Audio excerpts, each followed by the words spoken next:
Mapagpalang araw po sa ating lahat. Ako nga po pala si Anja Jan Agner at welcome po sa aking 365 Daily Devotion ni Pastor Russell Campos, Seminar Edition. At ngayong araw po ay May 7, 2025 at ang topic po natin ngayong araw ay Great White Throne Judgment. At handa ka na bang humarap sa Great White Throne Judgment? And yung scripture po natin ngayong araw ay Revelation chapter 20 verse 11 to 12. Sabi po dito, "Then I saw a great white throne and him who was sit on it. From his presence earth and sky failed away, and no place was found for them. And I saw the dead, great and small, standing before the throne, and books were open. Then other book was open, which is the book of life, and the dead were judged by what was written in the books, according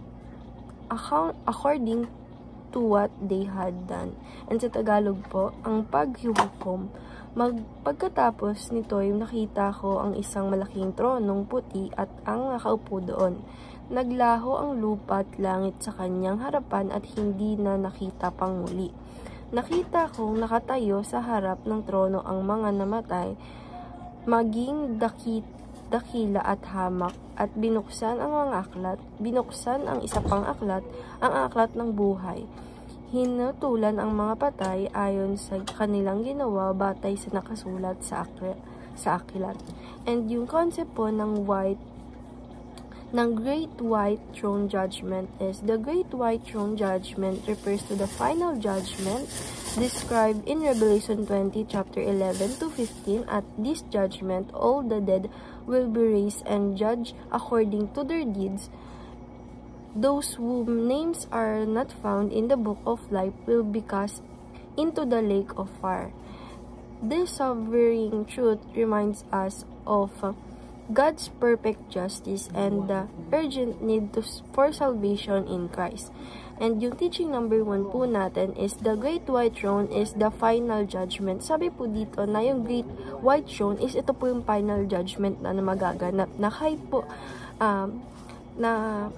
di po tayo makakatakas dito, at ito po talaga yung pag namatay po tayo ay makikita po dito yung mga kasalanan natin sa books of works. And yung teaching number 2, judgment is based on the books of works. Sabi po dito na apply po natin sa sarili natin na yung judgment po is based po ito or nakasulat nga po ito sa books of works na yung mga ginawa nating mga kasamaan or mga ginawa nating masama or hindi lugod sa ating Panginoong Diyos.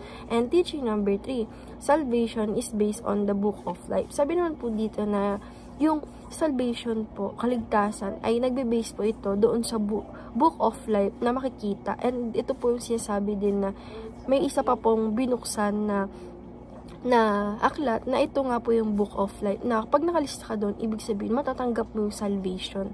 And pag book of works naman po, makikita po dito yung mga masama po yung ginawa and judgment. And application naman po, number 1, know your priorities. Sabi po dito na apply po natin sa sarili natin, dapat alam po natin yung priority natin at wag po tayong kung saan-saan pa ipa-priority. Dapat po yung binigyan na priority sa ating Panginoong Diyos ay ayun po talaga ang gagawin natin.